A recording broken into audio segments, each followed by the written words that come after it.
Fantasy X came out in 2001 and everyone was like, "At last." The game was a commercial and critical success and was one of the last games to be created by Squaresoft before the company was turned into Square Enix. And while some fans were divided on certain parts of the game, like the linearity in some of the characters, as a whole, Final Fantasy X is a great JRPG and one of the best games on the PS2. It's definitely a standout Final Fantasy. And with the recent release of the HD remaster, now is the time to experience this wonderful game again in glorious HD. Glorious HD! But anyway, if you're new to this game, here are a few basic tips and tricks for people who don't know about this game. So you play as a dude named Titus. Yeah, I know it's pronounced Titus, but that sounds dumb. It's a water-themed game. Titus makes more sense, because, you know, tides. But anyway, Titus is a star blitzball player who lives in a giant city called Xanarkand. One day, Xanarkand gets destroyed by a giant whale, no seriously, called Sin. Amongst all the chaos, Titus gets sucked into a portal thing and is sent to a place called Spira. You soon join a group of guardians and their summoner, and it's all up to you to destroy Sin by gradually gaining power around Spira and praying. Yeah. Of course there are twists and turns, and a person that just won't die no matter how many times you kill them. You guys know what I'm talking about. But as a whole, it's a solid story. And while some people may get annoyed by some of the characters, no one is really a deal breaker. And there are some very touching moments. Although the game kinda has that Persona 4 problem where terrible things are happening but everyone is oddly upbeat. Or maybe that's just me. Or maybe not. So the story is interesting, but a lot of things you'll be wondering from the start are only answered at the end. So you're gonna be left in the dark for a while. Now, say you're not too interested in the story and you just want to play. Well, that's not gonna happen. You can't skip cutscenes in this game, and boy are there a lot. And most of it is just awkward staring.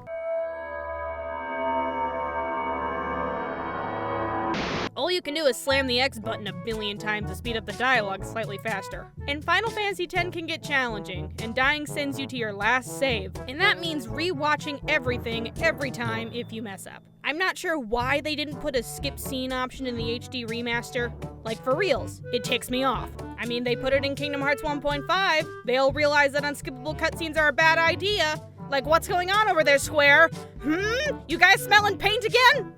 So the combat is good old-fashioned turn-based, I hit you, then you hit me. And each character specializes in certain abilities. Like, go figure, the guy with a giant sword does a lot of physical damage. And the dude with the ball does long-range attacks, yeah. So you start off with each character having certain roles. But the sphere grid, the leveling system, is designed for characters to gradually gain the abilities of other roles. It encourages a lot of experimentation. You'll quickly learn what characters you like to use in combat, but fair warning, a character only gains experience if they do something to the enemy. And if you ignore characters, you're gonna have a bad time. Be sure that everyone gets at least one hit on an enemy before the battle ends. Now, while the combat and walking around take up a majority of the gameplay, you'll be required to solve puzzles throughout the game. And I guess they're alright. Most of it is just figuring out where to put certain objects. They're not too terribly difficult. But in all honesty, it kinda stops the game in its tracks. Like, yeah, it shakes things up, but to what end? Am I having fun yet?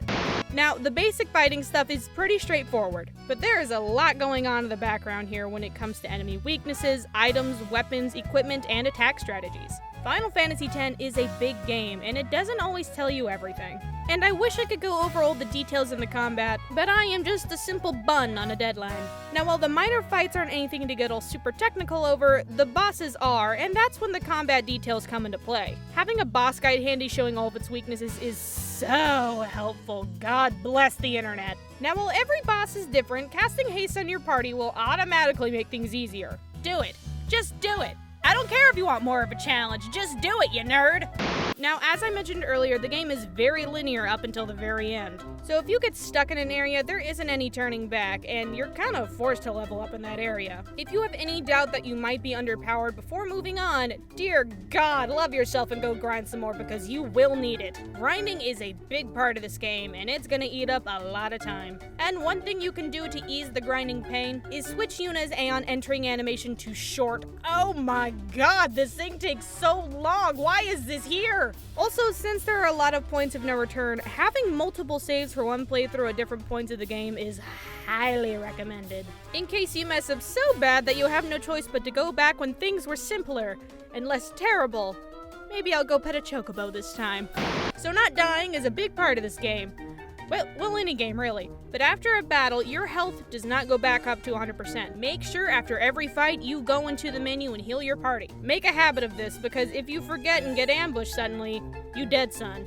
You did. And I'm just gonna throw this in here because I kept dying at one point because maybe I suck, I don't know. When you first get on the boat to leave Beset or whatever, before talking to anyone, go into the ship and kick that suitcase 20 times. It gives you potions and you're gonna need it for the upcoming fight. Got it? Okay.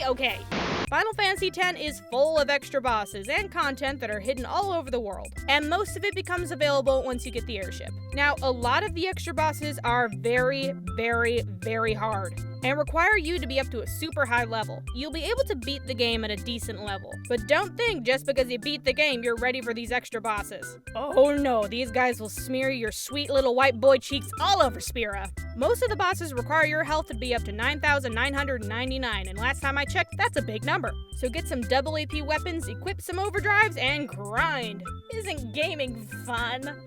So while Final Fantasy X is a great JRPG and has stood the test of time, it does have some rage-worthy moments. May that be with the story or the combat. But overall, it's a great game that everyone should play at least once, even if there are super awkward moments. It's still a joy to play, and Spira is a huge fleshed-out world that is just fun to explore. And I hope this Basics Beginner's Guide makes your gaming experience a little better. So please, rate, comment, and subscribe, and I hope you have a fantastic day.